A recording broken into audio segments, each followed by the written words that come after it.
Hey everybody, it's Current Caleb. The Deadlands Kickstarter launched today. It's running for 21 days. Man, I'm excited for it. It's new, it's updated the suede, it's shiny. Whew, you should get on that. You also should keep an eye on the stretch goals. Maybe some cool's gonna pop up there as the Kickstarter progresses, who knows? So go check it out, and let's listen in on these two nerds, huh? Hey everybody, Caleb here. We are not producing any content currently for the main Crows storyline while this whole epidemic is going on. A lot of logistical reasons for that, but unfortunately it's just not possible for us. No one is sadder than we are, but with that in mind, we've paused all Patreon donations currently, so you won't be charged while we're in this weird period where we're not producing much content. I don't know when this will end. As soon as we're able to all get together again in the same room without the fear of death, I'm sure we'll continue on with production. But for right now, I guess you're stuck with me. And Alli, because today I'm hosting Fireside with Alli Nesbit from the RPG for You and Me podcast. You can find their show at rpgforyouandme.com. They're on at RPG for You and Me on Twitter, at UCTheHat on Instagram and Twitter for her personal account, where for their main actual play, Neon Heat, she puts out art for almost every single NPC that comes up in the game. It's pretty crazy. So, hey, Alli, how are you? Welcome. Hey, man. I'm doing pretty good, except for all this quarantine shit. Yeah, dude. I don't know what to do with it. It's probably boring to talk about what everybody's already talking about, but... I mean, it's an elephant in the room, right? Yeah. You're stuck. You're working from home, right? You're like one of those people? Yeah. I'm allowed to telework because my bureau is considered essential, even though maybe it shouldn't be. I'm not sure.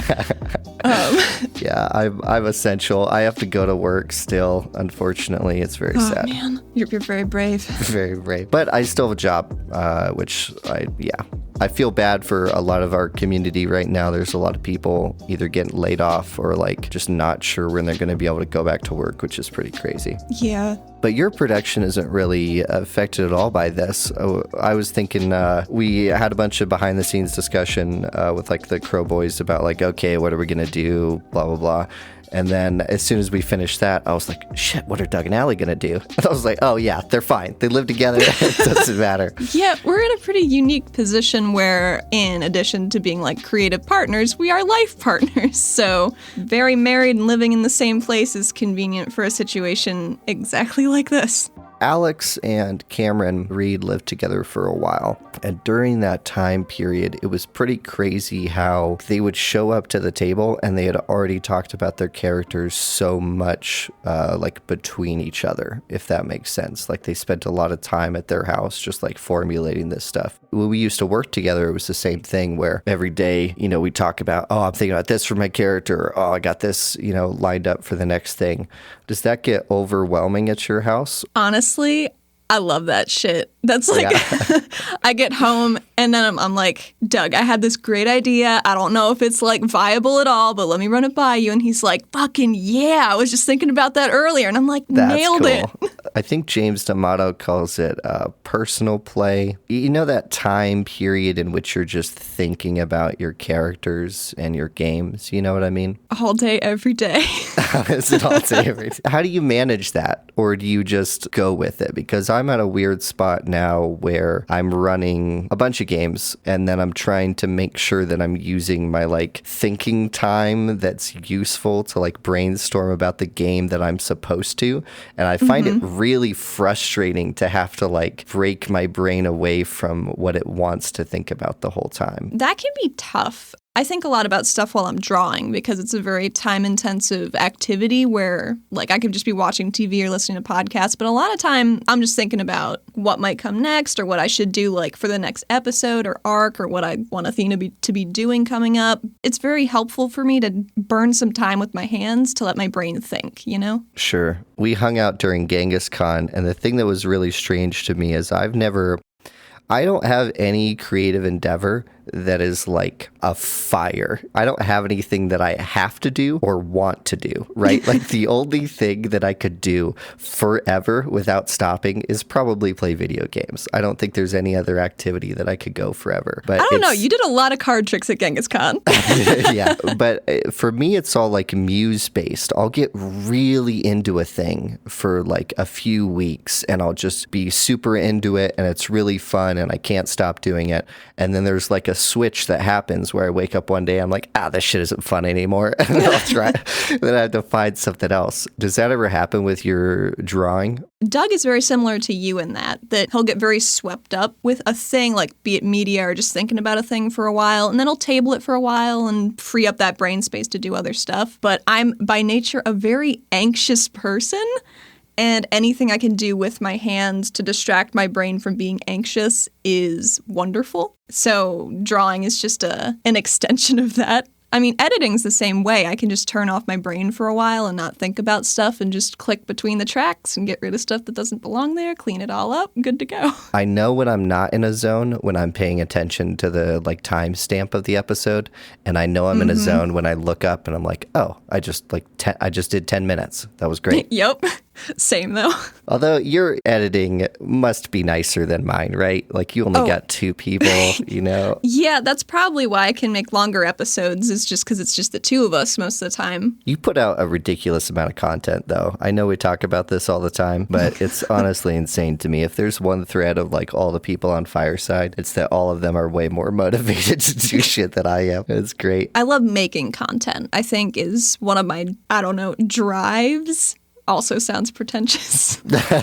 Listen, dude, this whole show is pretentious. There's nothing like the whole concept for it is, hey, listen to me that knows nothing, talk to the only people that will agree to come on, talk about stuff that I want to talk about. I don't know if I'm that pretentious in real life. Like I'm sitting here in like polar bear leggings and a plaid shirt and I'm just trying to get through the day.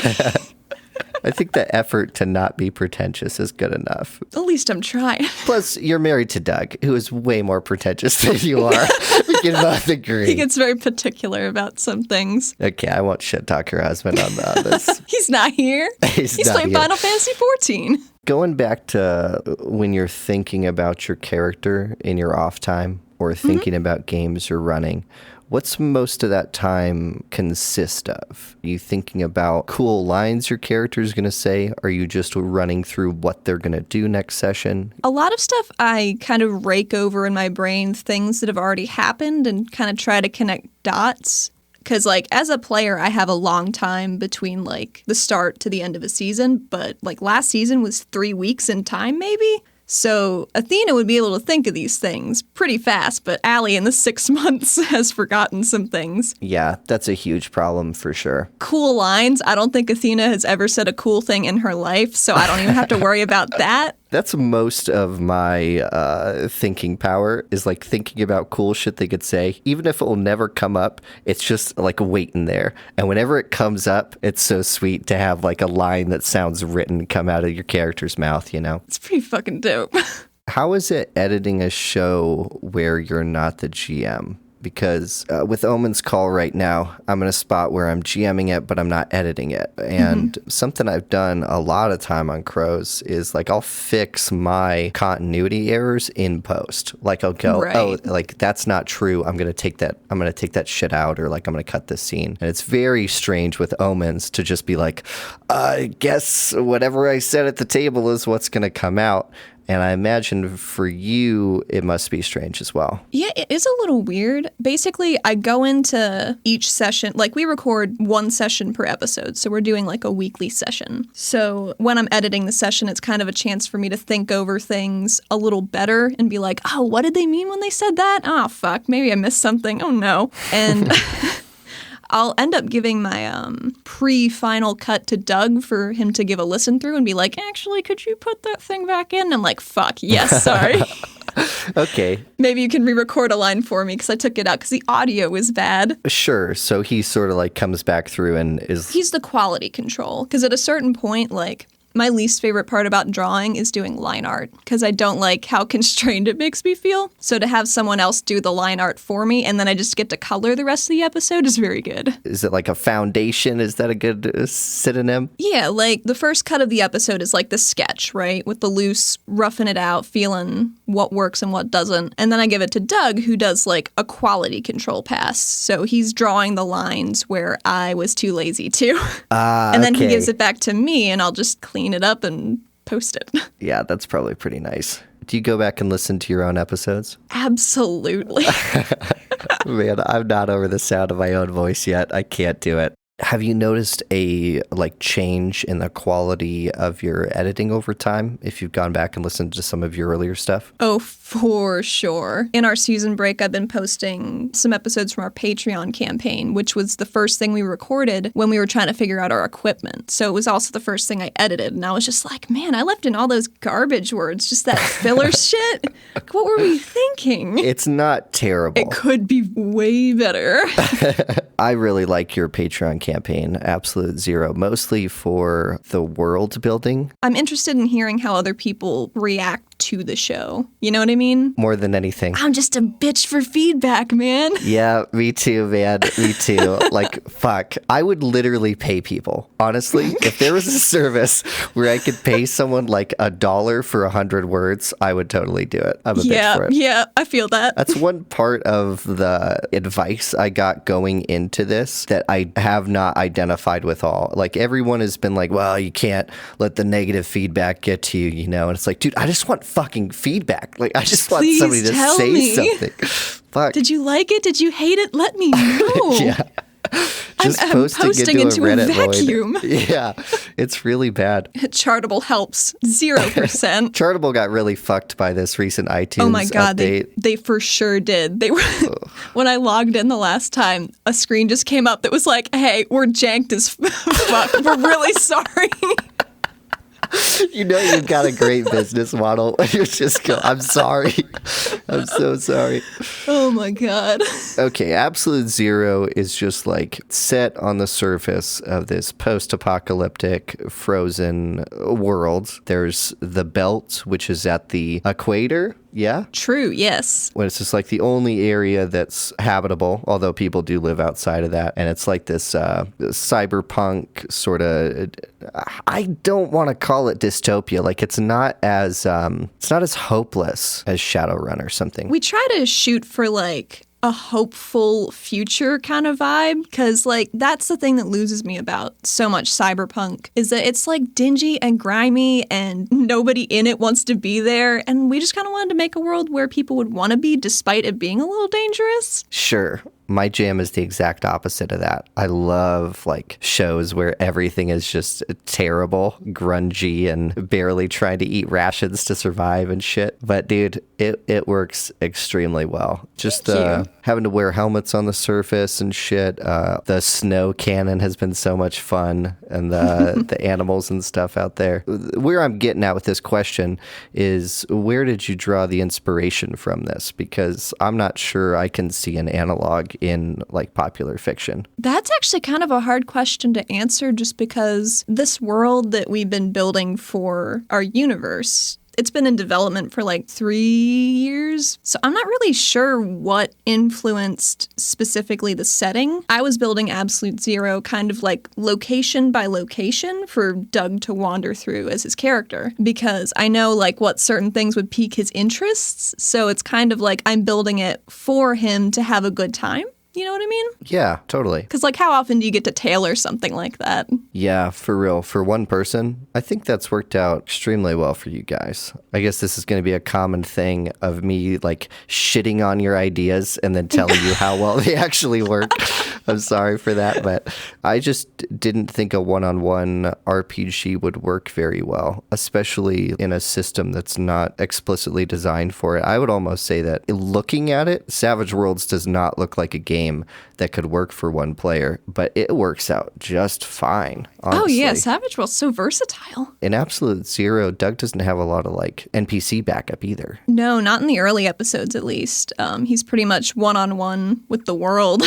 How do you feel about NAPs that you listen to? I don't know how prolific you are at listening, but like sound effects and mute. Let's start there. Let's start with like fully working sound effects. How do you feel about shows that have a bunch of... I think it depends on the show, right? Like, if they only use it sometimes, it usually startles me quite a bit and kind of takes me out of it. But ones that are, like, subtle but constant seem to work out better for me as a listener. What I have discovered recently is using musical stings in place of certain sound effects. So, like... Yes, I know exactly what you're talking about. It works really well, I think, because it fits more in, like, the canon of the piece. You're not bringing people out with a sound effect, but you still get to like punch up the moment with something extra. I think you did that a couple times in those episodes that you did with us, if I'm remembering right. You just pepper in a little bit here, and I was like, oh, damn, that sounded real good. Yeah, I'm probably overusing stings at this point. Fuck, dude, just lean into it. Who gives a shit? Yeah, who gives a shit? You know, You're if it sounds like a reality TV show, who cares? You know, it's fine.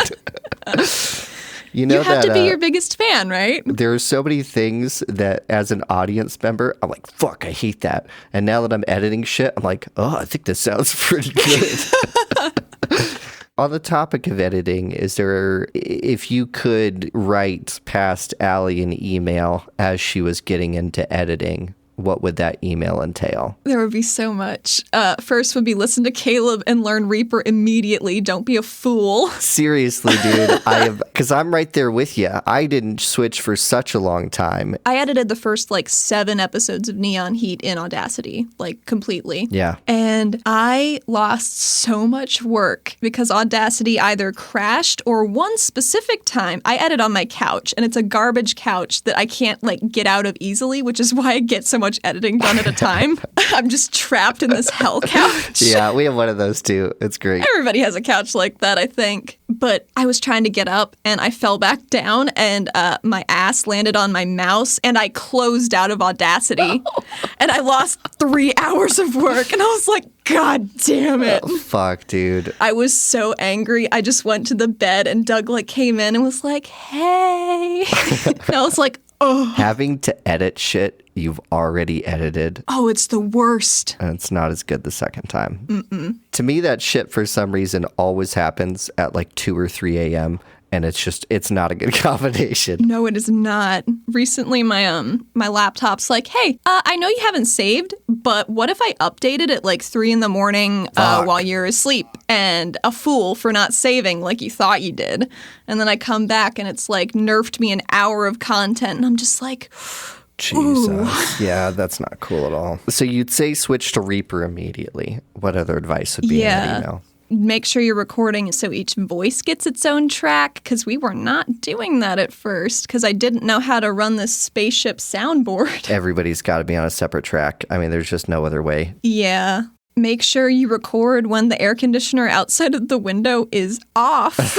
I do wonder if other people have the same experiences with recording as we do, of constantly having to just work around other noises, you know? Maybe it's just the mics that we use, because I think we use the same mics, because I got these based on editing channel recommendations in the Crow's Nest. You got the Shure 58s. I don't know what they are. I don't know as much as audio engineers know about microphones, but I think those the dynamic types, are pretty good at not getting a lot of background noise because they're designed for stage performances where you're surrounded by other instruments. So I think this is as good as it gets, actually. I was surprised they weren't hundreds of dollars each. That was a shock to me because I thought it was going to be real costly, but it was only moderately costly. So that's always a nice thing. Man, I didn't even plug the fact that you play Meadow in the pitch at the beginning of this. Oh, fuck. What's that experience been like for you? It's been very interesting. Meadow is the first character that I've played that I have not created myself. It was really cool because when I'm making characters, I have a very, very hard time making characters. They gotta brew for a long time. But Meadow was a pre-gen, and I'm like, oh, there she is. Yeah. I'll just try to be that lady. That's cool. I didn't know you were dropping that 2-part Hiram and Meadow episode in the middle of that fucking fight on the boat. Oh. I was like, oh, God, I'm the reason I don't know what happens? Son of a bitch. Because, of course, I listen week to week as well. Love them Crow Boys. I find a lot of that stuff just sort of comes out organically. I never hit my projections of like I'm going to drop Hiram and Meadow in right here. Never happens. For some reason, it's always like, this would be a good spot for it. The whole Ellis almost dying on the boat thing. God, that was wild. Yeah, for sure. But I'm just going to pat myself on the back for a minute because it did not feel like that at the table. The tone at the table was like, oh yeah, we're fucking killing it. Hell yeah, dude. And it wasn't really, I expected it to be this hugely tense fight, but it didn't really feel that way. It was certainly cool, but it was just sort of Alex beating this dude up. So I needed something to punch it up a little bit. I think it worked out. I can always tell when you guys have a really good recording energy for a session. Like, that always comes through. That you guys are just, like, having a good time and stuff. That's cool. When I'm editing or listening to an old episode, trying to pick up threads of this conspiracy I have to keep track of for our game, I can always tell when I'm sick in an episode or, like, I've just woken up from a nap and didn't warm up enough, and then my session vibe is just fucked. Yeah. Session vibe is like the hardest thing, uncontrollable too. It's just you just flip a coin whether or not everybody's going to be in a good mood or not. Yeah. And no one's going to know until that day. I think that's the worst part of it. Since we're in our season break, I've been trying to record a lot of Absolute Zero to edit when I have downtime throughout season 2. And Doug and I'll just wake up and I'll roll over and be like, Doug, I can't record today. Yeah. There's so much happening on Twitter. My brain's not right. And he's just like, oh shit, me either. This is perfect. Oh man, that's great. And then we're just 2 lazy fuckers for the day, and it's really good. Damn, that sounds wonderful. I have not noticed any sessions that were like, the vibe was bad. That's really good, because I can defo tell, but that's just because I hear my own voice every day, all the time. Which, it's weird. I talk more while we're recording, obviously, because that's weird that we're a fucking audio medium. But I don't talk a lot throughout the day. So I actually have to warm up like my speech to be like, yes, it sounds like I've talked to a human today. I'm just like, I'm pretty quiet, especially at work when I'm at work with like people that I don't generally get along with, or how it goes. Yeah. I just try to like stay in my lane, not make a lot of noise, get out of there. A true American. Yeah, right? I feel like social distancing will be good for me, just my day-to-day. It's so strange to have a life-altering event happen universally. Absolutely. The best analog I have is I broke my leg a few years ago, and just like your whole life stops, and then you've got to deal with this problem. And then once that problem is over, your life is changed forever. And you see those changes happen to like friends and family all the time, or something major happens to them. But it's pretty terrifying for that to happen to everybody because you have no idea what the state of the world, or selfishly your social circles. Your own circles. Yeah. I live about 5 minutes away from my grandparents. Yeah. I realized that I had not seen them in like 2 months just because work has been really busy and we've been moving.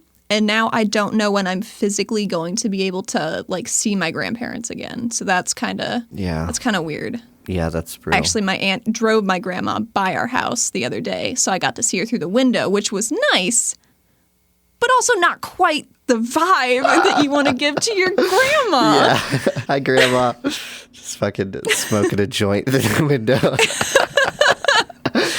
It sucks, man. This is also normally a thing that would kill a campaign, But it's happening around the world. Yeah. So, I'm hesitant to be excited about anything right now. Do you know what I mean? Yeah. Which is like a weird vibe to have for an extended period of time, because I'm a person that has to be like real fucking jazzed about everything so I don't like spiral, How do you keep yourself jazzed normally? Oh, I just pet my cat a lot.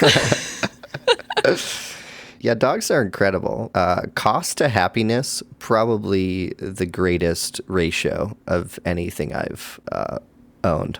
It's weird to say a pet like that, but... No, No, but it's true though, right? Because like they're your friend. Yeah, man. Pets are buds. They're family. We normally don't really get a chance to really talk about like the production of your show. And I'm just curious like what your process is like. A big part of my production is just making sure I get my head right before we record, which usually involves downing espresso and taking like a 15-minute snooze. Because that espresso will wake you up real fast. It's not going to be like a nap where you're comatose for 3 hours, usually. What constitutes you getting in a good headspace? I'll try to like, for lack of a better word, be putting on my Athena pants like all day before we record because I can't just like snap in and out of character. It's pretty difficult for me, and I sit across the table from Doug, who like flies through like a whole menagerie of fucking characters an episode, and he does it so fast. It boggles my mind. Yeah, He's so good at what's it. your grounding process to get in character? I always have to use an anchor phrase. Athena doesn't really have an anchor phrase because it's just my voice. I think she talks a bit more directly than I do. I tend to meander and just kind of waffle around a lot. There was at one point, oh God, I was at fucking Marshall's like a couple months back trying to find like sunglasses or some bullshit. And I was talking to like an employee and I knew I was using my Athena voice because I felt more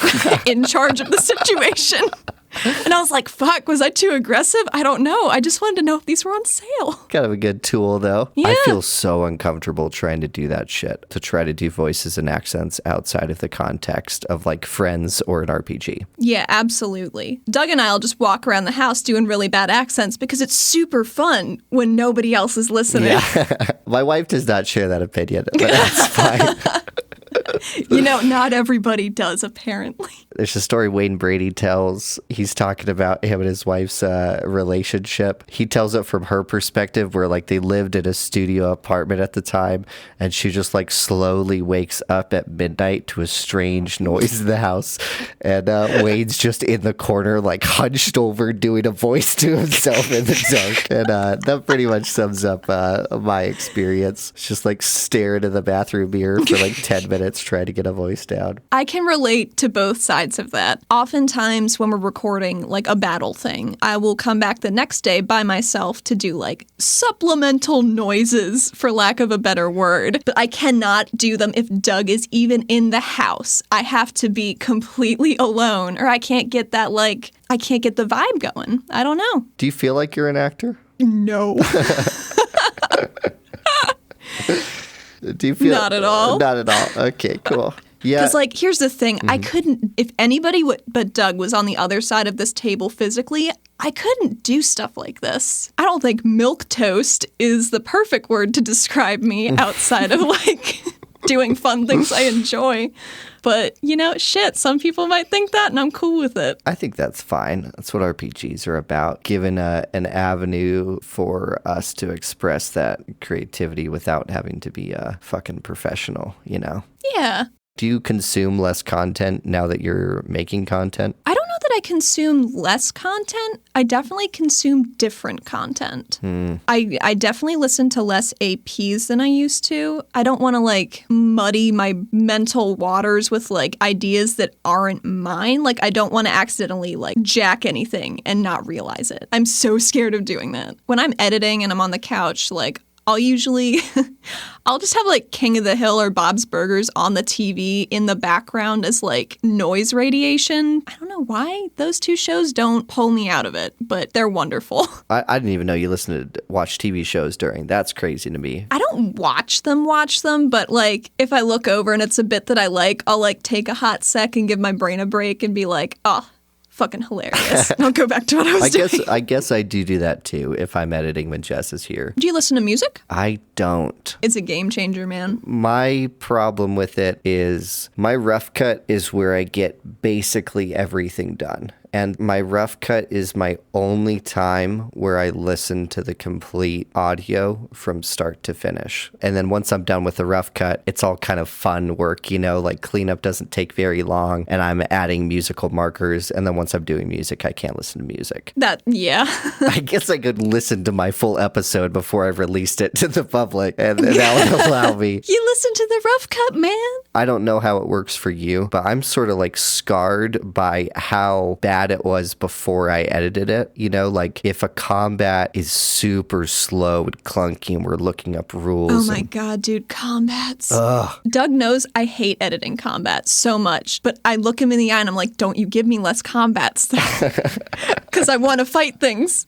However, yeah, the battle continues after we leave the table. I used to not like it very much, and I think I'm coming around now. And it also gives you a second to like chill out when you're listening. I always edit for the person who's going to put in the most effort. So I'm editing as if the listener is just going to sit there, close their eyes, put on their headphones. But no one does that. I don't do that shit. You know, you miss lines all the time. Yeah. And I think in hindsight, I think I would go back and do a recap for every episode. I think. See, I don't know either because I recorded previously on for every Neon Heat and I fucking hate doing it because it's just me in a room reading this thing I've wrote after I've edited and I'm just like, son of a bitch. Yeah. I can't strike a vibe with this. I don't know. Like they've gotten a little better, but bad stuff. No. Yeah, I agree with you on actually producing them as hell.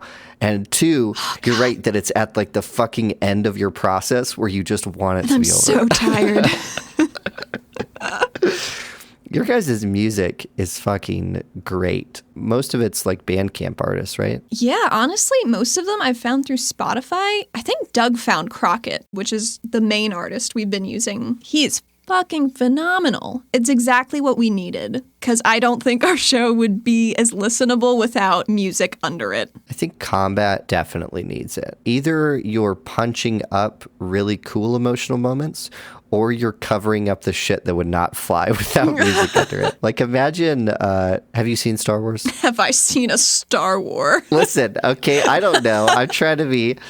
But imagine Star Wars without music. It would be unwatchable. Yeah, literally. No, I'd give it a shot, but just Luke standing out in a dune for like 4 minutes. Just staring at two suns. Oh God, that kid's gonna have cataracts by the time he's 30. just staring at the sun. They don't have sunglasses on Tatooine. Yo, I forgot Obi-Wan straight up cuts off a dude's hand in like the first couple minutes you meet him. What the fuck? We had so many arguments as children about like, there shouldn't be blood there. The lightsaber would cauterize that wound. It would. For all the editing George Lucas did, why was that not an edit? That seems crazy to me. Of all the things, right? Do you think you'd ever go back and like edit shit like he did? Go back to a previous episode to like fix a continuity error? Oh God, I don't think so. I was thinking about recutting the first episode just to see how it would end up. However, the audio that we came from was not great. We recorded it over like fucking 2 weeks, bit by bit, because it was like such a mishmash and we lost some audio. The first episode is a fucking garbage fire. That turned out pretty good. Okay. I think so. I think the first episode of Neon Heat is the best episode of, let's say, the best pilot. That's easy. I don't think there's any show that sets up more in the first episode because a lot of APs are so goddamn slow at the beginning. The first AP I listened to was Drunks and Dragons. I was in VFX school and looking at computers for like 12 hours a day, and I was like, oh God, I have to listen to something. I'm going crazy. I've never played D&D. Maybe I'll listen to these guys do it. And their first arc was pretty slow. But you know, it pays off, and now I've listened to like 350 of them. There's so many more. Damn. So with the music, are you just emailing a whole bunch of people, or did you guys get super lucky? You bet I am.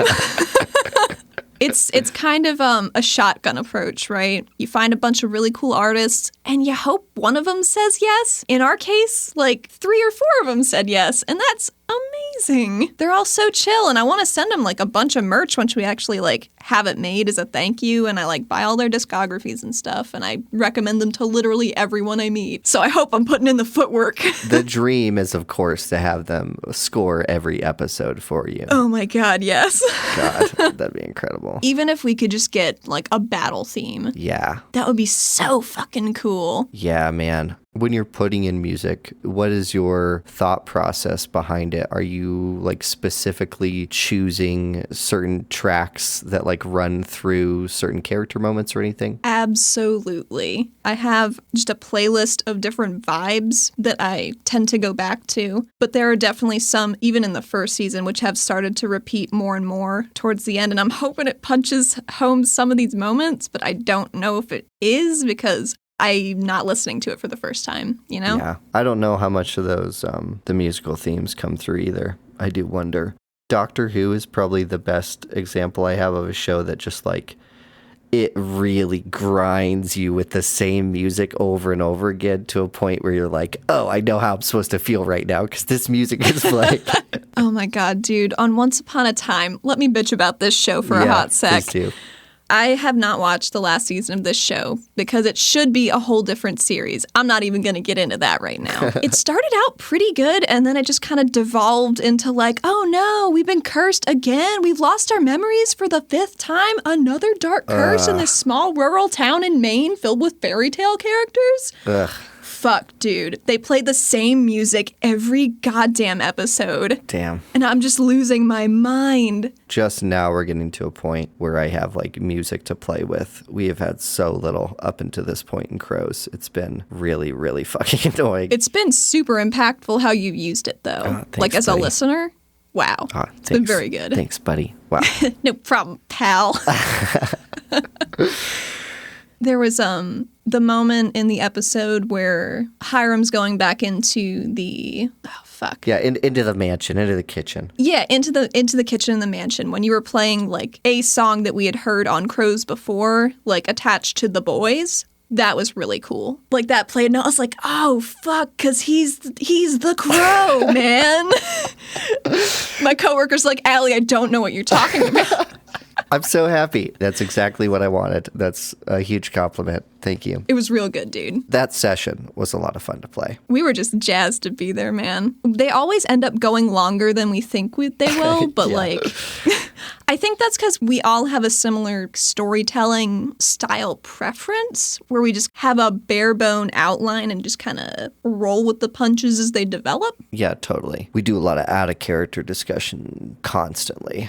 Like, I don't do that with anybody else, I don't think. I'm really disappointed all three of us didn't get a chance to play like an RPG together because I really want to know what what our vibe would be like if we weren't recording. Well, we were just too busy playing Sheriff of Nottingham the whole time. Yeah.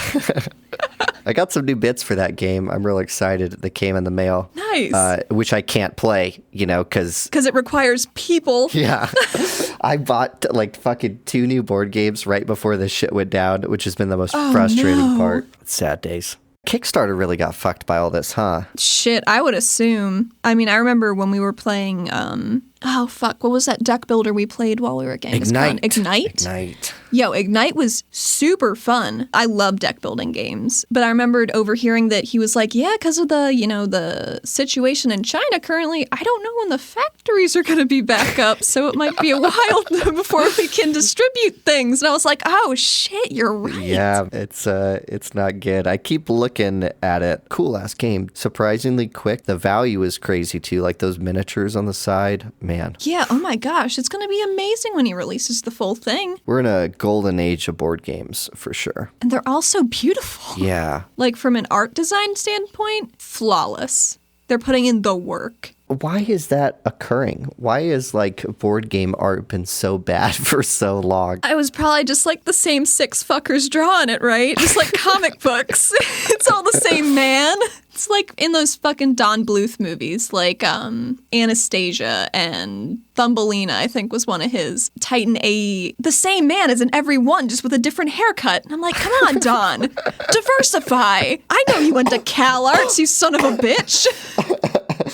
I watched so much of a board game nerd I am. I watched this documentary these guys did on Fantasy Flight. Hearing how just like the production side of things has changed that has allowed them to make miniatures more easily, because all that's now accessible. It's not like a dude in his garage trying to like contact someone that's never heard of a board game and like try to convince them to print a sprue, Right. 3D printers, man. They seem like so much work, don't they? They do. It's why we don't have one.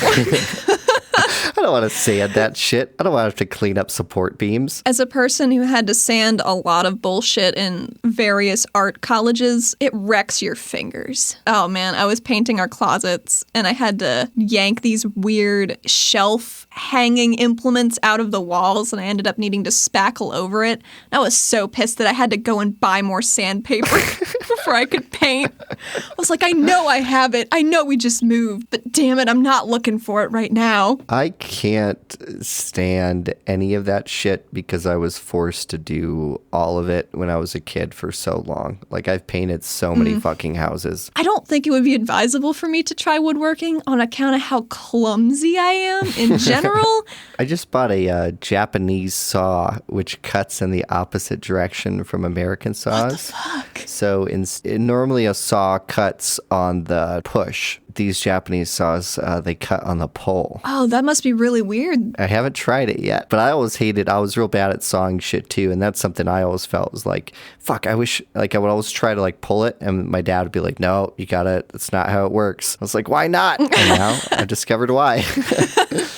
Man, maybe I should get one of those. Damn. It's pretty cheap. Because, like, Doug was, like, putting in the guide, I don't know, what is it called? The pre-drilled holes to put the screws into, like a guiding? I don't know but I know what you're talking about. Right. So he's busy overdoing that, like a pro, because he built stuff before, and I'm just there trying to saw these little, like, support things that are, like, 9 inches long, each of them. Oof. And I'm so tired and so cold because it's still, like, almost winter. And I was just like, Doug, I don't think I can do this. And he's like, just get mad at it. I was like, these fucking boards. That's great advice. Just get mad at it. I mean, it worked. I did get very angry that I couldn't saw correctly. Like, I fluctuate from like 130 to 140 pounds, and that does not give you a lot of strength behind your sawing motions. Yeah. Probably I wasn't doing it correctly also. What does wood know? Fuck it, whatever. You know? Just gonna go inside and edit some podcasts. Yeah. You guys have spent a lot of time on this world, like you said, 3 years. Now that you've been playing it for that long, is there like anything about the system that is like grinding on you yet? It wasn't always in Savage Worlds. It was just kind of nebulously conceptual for a while until Doug played Deadlands for the first time. And then he was like, Alli, I found it. And I was like, oh shit, what? It was like coming home, kind of. And I know that sounds weird to talk about a game system, but nothing else had ever really clicked, you know? Yeah, what did you guys play before that? Mostly just D&D. But then we started Deadlands, and then I've actually never played Deadlands before Meadow. Crazy. Which is weird to think about. But our current Rippers campaign, Doug's been running every other week for like over a year now. And that's been my main Savage Worlds experience before we started the show. The only thing for me is I wish Entangle made more sense. I think that's just an Alli problem, though. I'm there with you. I don't think there's much at this point I can really complain about. Suede is real solid. It's so good. Every complaint I had was pretty much wiped away when the new edition came out. Are you guys ever planning on putting out your world in like a finished state? I think that would be really neat, and I think it's certainly an end goal kind of thing, but it's so far away. The show is basically our playtesting, and even from like the beginning of season 1, we've changed like substantial stuff about the arcane backgrounds and the races. Oh man, the website's a mess, dude. Who has time for websites, you know? Me, probably. The hosting fee is not kind. Yeah, why is that like the most fucking expensive part? I mean, I use Squarespace because I can't code and I don't have time to figure out websites. Oh man, I got real dejected the other day. I showed somebody our website and they were like, wow, this is trash. Oh, what? He was like, I'll come over. I'll make you something that like looks good. I was like, oh my God. Ooh, thanks, buddy, I guess. Ooh. Wow, that's a hot take to bring to a bud. Yeah. Listen, I kind of like feedback about my creations don't bother me so much as just people like insulting my life. That bothers me. Yo, people come after you personally? Oh, not in relation to crows, but I mean like that feeling of just like being angry about something and not being able to let it go, you know, just like something somebody said. Mm-hmm. That normally doesn't happen with crows. Like even if someone gives me negative feedback, maybe it will fuck me up for a day or something, you know? But most of the time I'm just trying to like process it and figure out how to deal with it. But when people, I don't know, I can't think of a good example right now. When they come for your throat in the real world where you live, it's harder to let go. I get it because, like, I don't know if this surprises you, but I was not an extremely cool kid growing up. But there are specific insults or passing snide comments from, like, elementary school. I still remember them on, like, a monthly basis. Yeah. And this is why I edit so fucking much, so I don't have to think about it. Yeah. Are you worried that, like, people would come after you for that kind of shit? That you'd say something stupid and... Yeah, that's kind of why I'm quiet in the real world. Because, you know, people are mean. People are mean. And I try to just be as chill as humanly possible. Because that's how I feel like I'm best. I'll get ahead of it. I'll just, like, make the joke and then keep going. You know what I mean? You'll just snatch it out of their mouths and be like, see ya, bitch. Yeah, like, fuck you. I don't give a shit. You know, playing tabletop RPGs has helped me become a more assertive person, weirdly enough. Really? Like, it's helped me in real life. Playing Athena or in general? Was I playing Athena when that happened? We were living in an apartment that had a very clear no soliciting sign on the property, and yet these Jehovah's Witnesses came around just like they do. And I was just a dipshit, and it was a Saturday morning, and I went to go answer the door when it was knocked at. Yeah. And I must have looked like a mess because I had, like, just sweatpants and a ratty t-shirt on. They were like, "Oh, miss, is your mother home?" And I was like, "Oh, no, I'm actually not really supposed to answer the door, and she's just not here." And they're like, "Here, we'll leave a pamphlet outside for her." And I was like, "Ah, thanks, bye." That's incredible. It sounds like you just lied. I'm not sure. I think that's a little assertive for me. Yeah, man. Hey, listen, you know, what's the problem with lying to strangers, you know? I don't know that there is one if it doesn't hurt anybody. Yeah, I don't think there is Maybe either. that's a hot take. I don't think so. I think humanity's built on lies. Expand on that. I'm the interviewer now.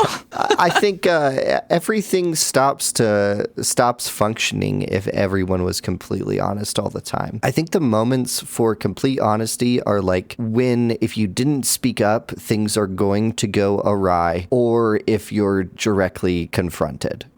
It's almost a lie just to move a conversation away from something you don't want to talk about. Tactical avoidance. Yeah, man. I definitely used to be maybe not a pathological liar, but close to that. And I've tried to be as honest as possible and fix that shit, because it's definitely like, you can't do that to people you're close with. I'm pretty truthful almost to a fault because of the guilt that lying brings me. So there's sometimes when I'll be reading a tweet to Doug or something because he doesn't have Twitter, and I'll be like, haha, oh wait, no, they said it this other way with this one different word. I'm so sorry. Let me read it again to you. But that's also because I have, diagnosed OCD, and that's just what my brain needs me to do, so I do it. Well, I will insult you directly, but I will say, yes, please. That's something I think. Like, fuck it, dude. If you're in the middle of the story and you say a fact wrong, who gives a shit? Like, your audience certainly doesn't. Like the people in that room with you don't give a shit if you were at Fridays or IHOP, as long as the... Shit, man, it's just my dumb brain. It's like, you gotta tell them, man. You gotta tell them the right thing. Where were you? You're a good storyteller. That's a trait you and Doug have in common for sure. Was that RPGs too, or was that life? I think I might have picked a lot of that up from Doug, but also Doug brought, weirdly, Kevin Smith into my life. Ah, sure. Which I didn't know about him before. I'm going to get real with you. I had a summer where I was just hella depressed. Yeah. So I listened to a lot of podcasts. Yeah. And a lot of them I listened to was like Kevin Smith and Scott Mosier on Smodcast, or like Hollywood Babylon, which he does with Ralph Garman. And he is just such an interesting storyteller. They might not always be the most highbrow stories, but they always make me laugh, and he circles back to a point even after he's meandered away from it for like an hour. Yeah. I'm like, damn, Kev, Yeah. Nice. We actually met his mom. She's super nice. Oh, whoa, that's really cool. She was real chill. How did you meet his mom? When we lived in Florida, Doug worked at a car rental company because it's Orlando and everybody rents cars to get around there because of all the tourism. But she just lived out in one of the outer-lying towns, and she did physical therapy right next to his shop, and she stopped in one day to get a car, and he was like, gosh, she sounds familiar because she did like a Smodcast with Kevin one time. So he'd heard her voice, and then he was like, Grace Smith. And he was like, excuse me, I don't... Is your son's name Kevin? She's like, oh, Tiger, yeah, that's my son. He's my boy. That's incredible. And they just had a really nice conversation. And the next day she came back with an action figure of Kevin that he had signed just because she's like, yeah, Tiger gave these to me to hand out to folks and seemed like you might have fun with one. And so touched, right? Like, yeah, that's really super nice. cool. She didn't have to do that. No, not at all. Man, what a sweet person. That's super nice. Yeah, she's really nice. He's a pretty incredible storyteller. I will give you that. Still haven't seen Tusk. Probably won't. Yeah, but probably don't. Damn it if you didn't try it. Probably don't. Have I talked about Tusk on air? I must have. I don't think so. Oh my God. Watch the first 20 minutes. The first 20 minutes is real great. But is it horror adjacent until the body horror starts? Because I'll tell you what, I'm an enormous horror pussy. So, like, I can't even fuck with that shit. It's like a thriller for the first 20 minutes. I thought it was going to be, I didn't know fucking Kevin Smith directed the movie. I thought it was going to be a way different movie based on the first 20 minutes. It seemed super cool. But then it just, Kevin, no. Oh, Kev. Kevin. I haven't actually watched a lot of Kevin Smith. I've seen Clerks, Chasing Amy, and Tusk. That's it. We actually ended up going to his comic book store in New Jersey. We were doing a day trip down to the beach, and it was one we hadn't gone to before, and I was like, isn't like Red Bank around there? Isn't that where the secret stash is? So I got a bumper sticker from there. Nice. Everybody was real chill. Oh, yeah. Yeah. He would own a comic book store, huh? Oh, of course. Yeah. Yeah, why wouldn't you? I think that is where I started picking up more fluid storytelling, because you can listen to a dude so long and kind of pick up like, oh, well, I see kind of what he's doing there. Okay. Yeah, I didn't used to laugh. Because we were in this sort of like situation where there were 3 or 4 of us. Like, oh my God, hold on! There's a huge spider on my wall, and I'm gonna kill it real quick. Oh God! Oh, it's a big one, dude. How big is it? Oh. How big is that spider? It's too big. It's too big. Okay, here I go. I believe in you. Kill the spider. Oh God! It's looking at me. Let's listen in. Oh shit, I got it! Yes. Oh my God. Whew, I'll clean its corpse off the wall later. Oh.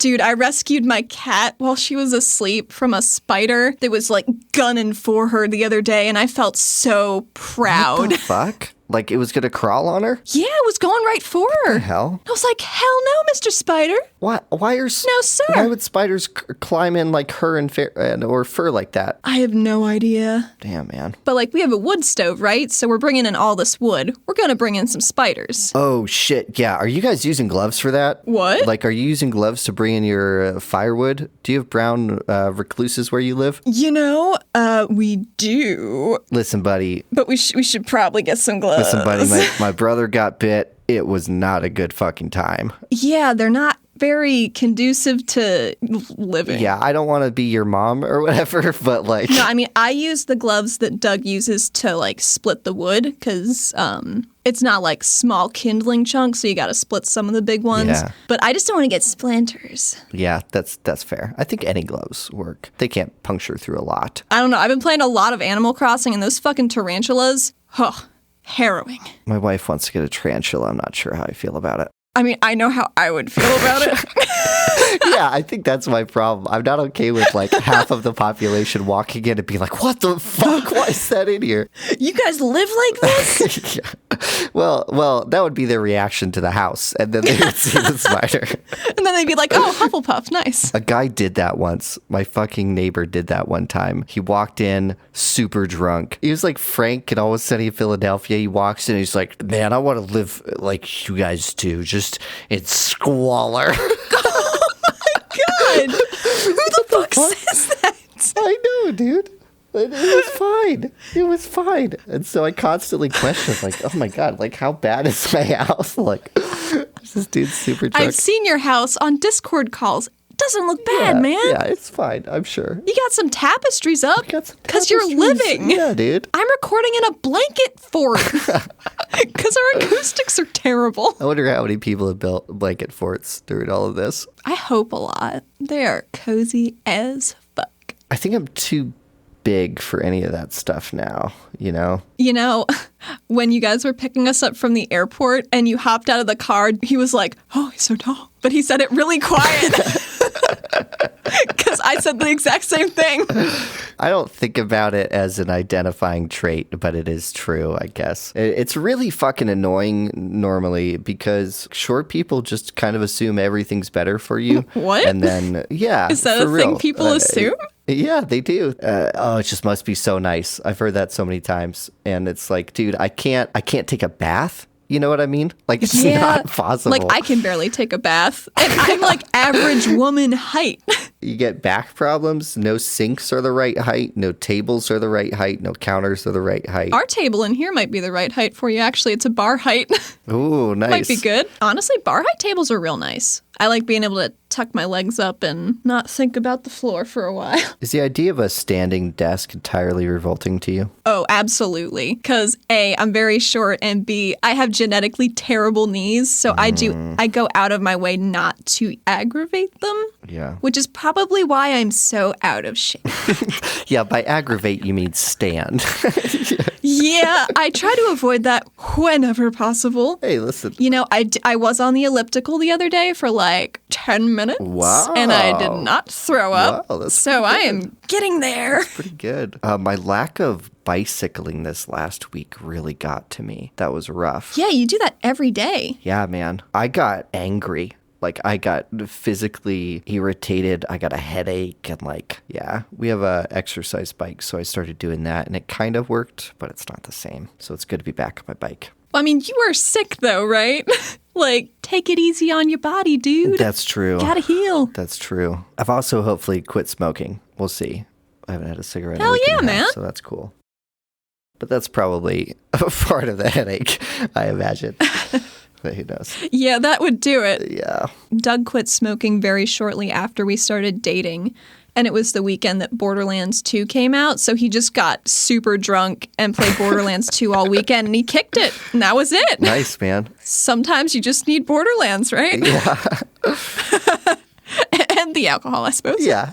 Alcohol is a great painkiller, honestly. Maybe weed's better, but I would probably make a strong argument for alcohol. I have so little input about alcohol because I'm not I don't drink that much because I'm a featherweight as far as that goes. But also, I just don't like the way it tastes, so I don't do it. It feels like most of the RPG community doesn't really like beer. Yeah, that's kind of what I've found. I don't know what that trait is.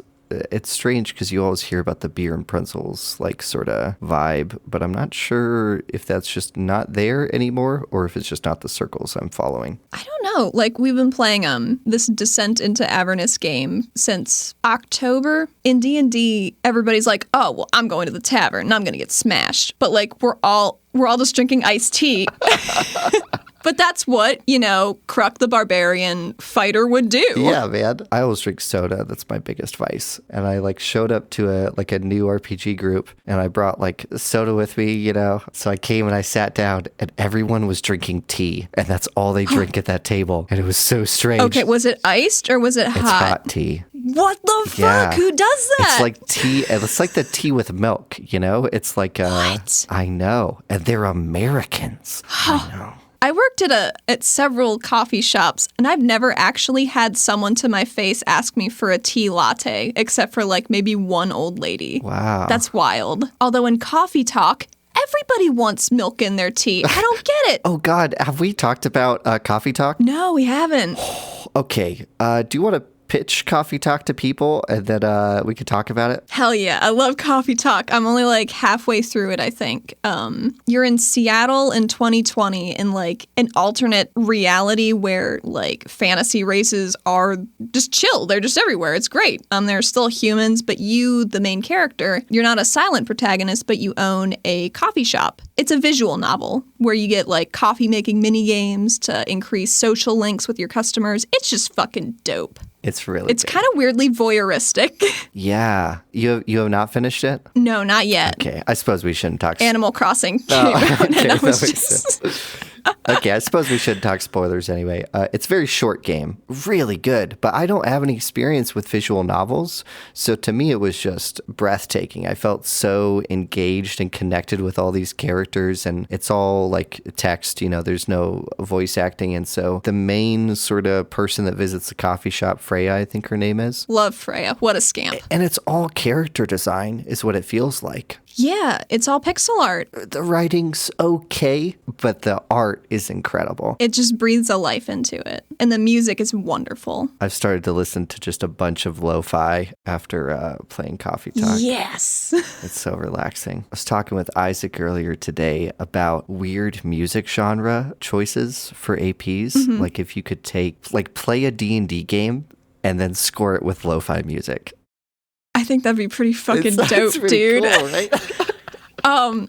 Actually, I don't know. I don't think I've put out any of those Absolute Zero episodes on the main feed yet, but I do start using only lo-fi for like episode 7 and after, except for combats. It's pretty dope, dude. I listen to a lot of Tiny Desk concerts. I love those whenever you post them. Ugh.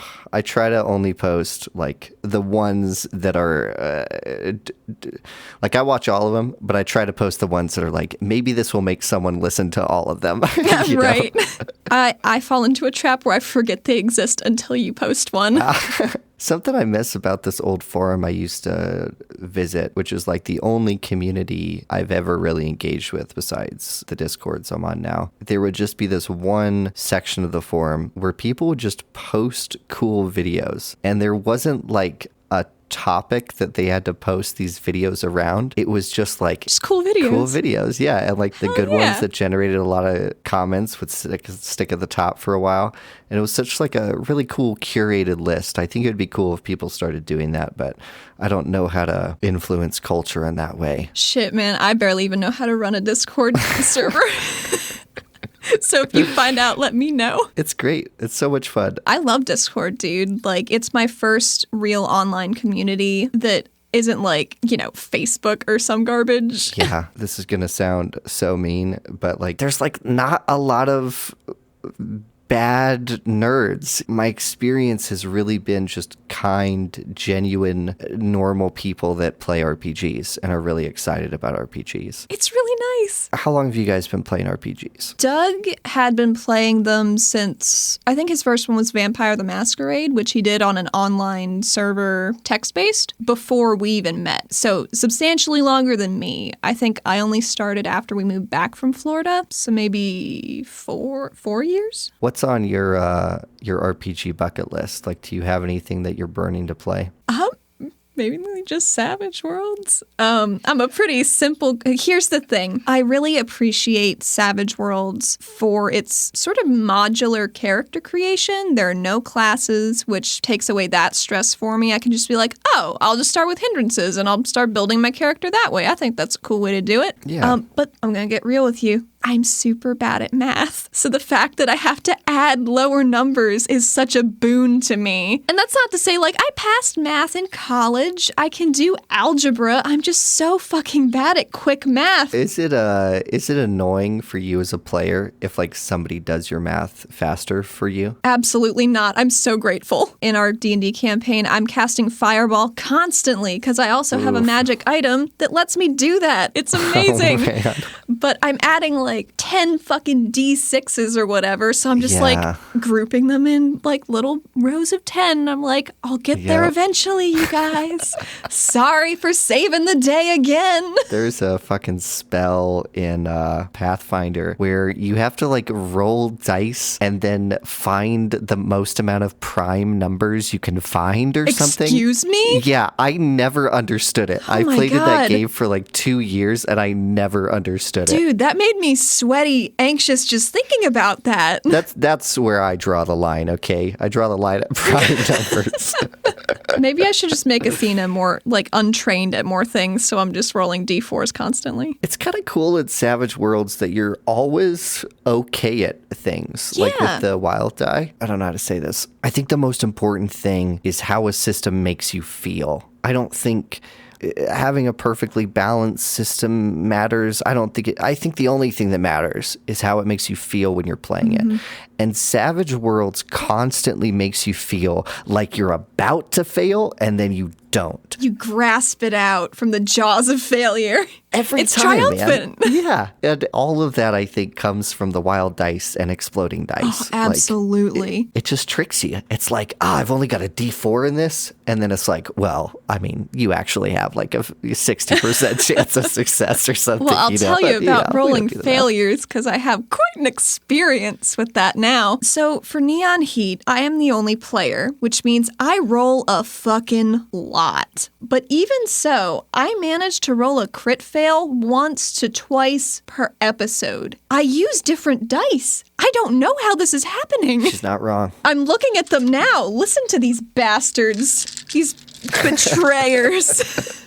I did get a set at Genghis Khan that look like they're like pomegranate colored. They're really pretty, but I haven't really been able to use them yet because our in-person game moved online. I gotta stop buying dice. I just feel guilty whenever I go into like a local game store and I don't buy anything, so I just end up buying dice. It's a siren call. It's a terrible habit. Have you used metal dice? Doug and I have one metal D20 apiece because they came as a set of two. I like the clunk they make, but I hesitate to use them outside of our recording space because I don't want to hurt someone else's table. That part's kind of spooky. But gosh, they're beautiful. I don't think I like the feel of them. That's my hot take. It's hard to roll it and like not have it get away from you and not be weird. That's true. I am rolling mine right now and I see what you're talking about. Oh, good, a 1. Fuck off. See, mine rolled a 20. That's the... God damn it. That's Meadow's arc, though, right? It's fine that I'm rolling numbers like these. Yeah, it's fine. It's fine. I'm not worried. I'm pretty excited for her story. Me too, dude. Oh, with the table vibe stuff, I have listened to one of our episodes a lot recently because it makes me happy and life is tough right now. And I remember how happy Doug and I were when we recorded it. And it was basically season 1's beach episode where we went to the Shard for the Shazad Coliseum. Oh, I love that episode so much. Because I was so excited to go to the Shard, like, all season, and it kept getting pushed back in the timeline because Athena had to do her fucking job. She's like, can't let murderers get away, whatever. But, that was just such a fun episode to do. Yeah, I will contradict myself and say that you could tell the vibe was especially joyous during that session. It was so good. Athena got to finally hang out with Tuca, which, like me, Alli, I was like, oh, God, I just want to hang out with her so bad, but the story doesn't call for it right now. I have to rein it in. It's when I was not feeling super good for a while, Doctor Who was my show that was like just made me feel happy. Yeah. You know? And I feel like Neon Heat is similar, where like that's sort of the vibe it gives you. It just like makes you happy. Dude, you know? That's so nice. Well, it's surprising to me that I like that because normally, like I said, I'm looking for that. That grit. Yeah, that grit, that grime. Have you ever seen Requiem for a Dream? No, I took a cinematography art history class in college and I skipped that day because I had other things to do. I had to finish a fucking animation. And I was like, oh, sorry, movie, goodbye. Yeah, I'm not sure I could recommend it in good conscience, but I think that's a prime example of like exactly my shit. Gotcha. Like, just terrible, down in the dumps. All the characters are fucking up their lives. It's just nice. It's fun. What are your feelings on 2001: A Space Odyssey? I would really like to finish it. But I tried to watch it with my mom, and me and my mom did not have very similar tastes in a lot of stuff. I was like, well, this is sci-fi. We both like sci-fi in theory. Like, she likes old Star Trek. I like new Star Trek. So, this is like... We both love to trek. It should be fine. Yeah, this is a really classic sci-fi thing. It doesn't have a bunch of weird monsters, which is not her jam. So, like, we should watch this.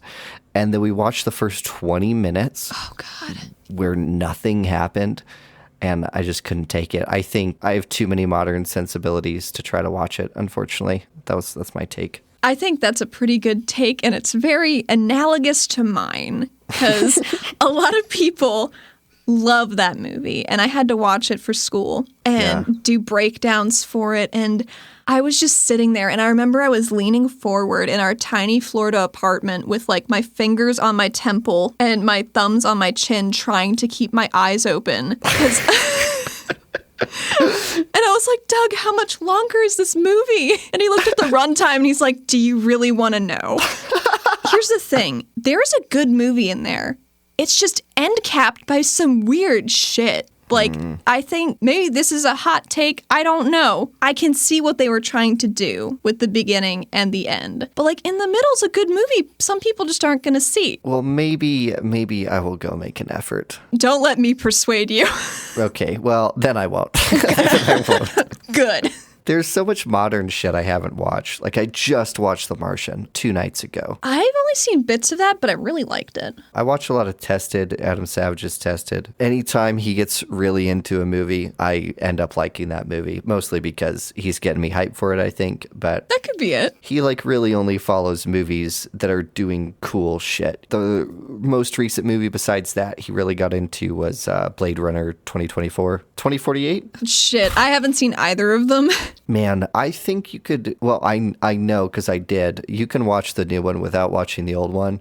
Oh, cool. And it's stunning. It's stunning. It looked pretty fucking beautiful. The movie's great. Like, every part of it's great, but it's fucking beautiful start to finish. So definitely give it a shot. I will. And very on brand for Cyberpunk. I don't know how much I've purposefully been avoiding cyberpunk genre stuff while we've been in development with the show, just to, like, not have crossover and try to, like, do this from the ground up, sort of. I feel like I take the opposite route, where I just try to consume a whole bunch of media and then just steal anything that's cool, but just steal, like, the core of it if I can. Gotcha. I don't remember what I was watching when we started Crows, but if I laid down a list of the media I was consuming at the time we were running through everything, it's immediately evident what I was copying, All of Hiram and Meadow is just listening to the Orpheus Protocol and how they do their secondary characters. That's not a show I've dipped into because I get so spooked. So I know it's so good, and I keep hearing it is from so many people, but I'm so scared. Maybe I'll read the Spark Notes. Is that still a thing? What you have to do is open up every episode and only listen to the recap. Perfect. Perfect. Hiram and Meadow has been pretty interesting. A lot of that was inspired too by This Is Us, if you watched that on, I think it was NBC. You did recommend that I check that out. I have not yet because my Hulu belongs to King of the Hill. Yeah. Yeah, it makes sense. It's just, dude, it's such a comfort food show. It's always there for me when I need it. I'll watch it eventually. How about we swap? I'll watch some This Is Us and get sad, and you watch King of the Hill and never stop. Okay, cool. Yeah, I'll watch the first season of King of the Hill. I can commit to that. That's reasonable. Well, it gets better. Okay, cool. The first season's still solid. Like, it's a pretty solid first season, right? But it becomes more of what it already is. Like, it marinates. I love television, I think, more than any other media. Take away movies, take away books, take away podcasts. I think I would be good with TV. I think I might choose TV over video games, dude. I don't know. Really? What would you pick if you had to choose? I mean, I love the places video games can take me. So Yeah. I'd probably, but gosh, I love a book though. And I say that, and I haven't actually read a fucking book, and I cannot even tell you how long. Yeah. Except, oh, dude, I can't remember. Have you read any of the Dresden Files? No, one of my friends is really into it, and I just never got into it. It's probably my favorite book series. It's kind of like a modular detective, not noir. Doug explains it so much better because all of my pitches kind of sound like garbage, and I'm afraid of dissuading people. But he's like, magic and shit exists, right? But he's the only wizard in the Chicago phone book. So people are like, the police kind of gave up on this, but I'd really still like to find my missing husband. Can you help me? And he's like, yeah, no problem. I'm very poor because I listed myself as a wizard. So let me help.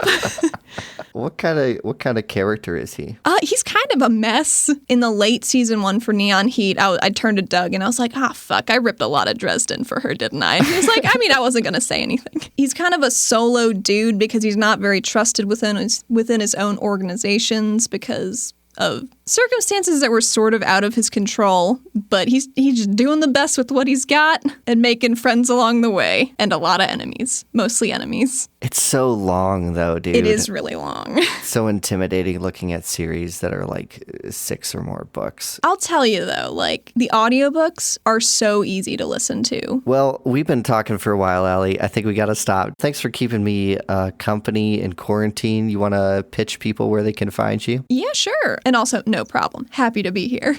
We have our main website, rpgforyouandme.com. We're on Twitter at rpgforyouandme. I am on Twitter at YouSeeTheHat. Also on Instagram with the same handle. I mostly just post sketches and pictures of our cat, so that's what to expect there. You also play metal on this show, so people should recognize you at this point, unless they were listening to this before listening to those episodes somehow. Whoops. Yeah, which Sorry, I guess is possible.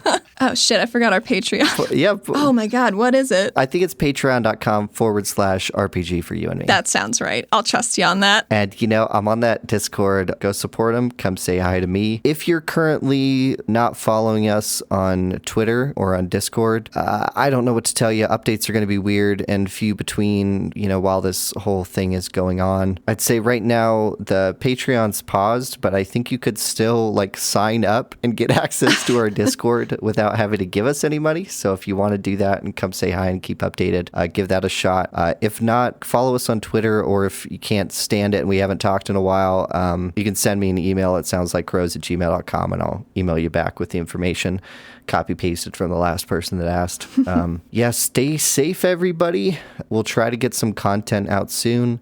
Can't really record much, so we're working on getting Cameron Reed a mic at his house so he can record some stuff remotely, and then I will probably do some stuff with you two, I imagine, during this. I think that'd be pretty cool. Should we talk about that a little bit? Yeah, if you want to pitch it, yeah, I'm down. Oh boy, yeah, we could talk about it. So I have not DM'd much D&D. However, these are trying times, and we want to keep your feed full of some mildly entertaining audio whenever we can. This is so self-depreciating. Here's the thing, man. I don't want them to get their hopes too high. Well, I'm excited. You're hosting a game. I am. And it's going to be me, Cameron Reed, and Doug. Yeah? Yeah. So you guys are going to start going on some adventures, and gosh, I hope you like them. If anything else, it's going to drip fun, I think. I think with a group this size, with all you 3 boys, I think it's going to be pretty fun. It'll be pretty chill. I think that's releasing on both of our feeds concurrently. Yeah. So follow either feed. We haven't talked about this off air. What do you think our timeline is on that, Alli? I mean, so this is a campaign that I've run for goof 'em ups in real life with friends. A lot of people who haven't played D&D before, this is what I run for them. Just as kind of a getting your feet wet thing. But I have the first 5 or 6 sessions prepped, so we could really record them anytime. Yeah. Okay, shit. Well, I'll get Cameron a mic for sure. Hell yeah. Yeah, we'll be collaborating on it with these folks, and yeah. Oh my gosh, what if we put the lo-fi to this? Honestly, I was planning the groundwork for that pitch to you, Alli. Oh, wonderful. Yes, lo-fi D&D, let's do it. It sounds pretty sick to me. Yeah, guys, I hope you liked this Fireside. It was super chill because me and Alli are such great friends, you know? Good pals.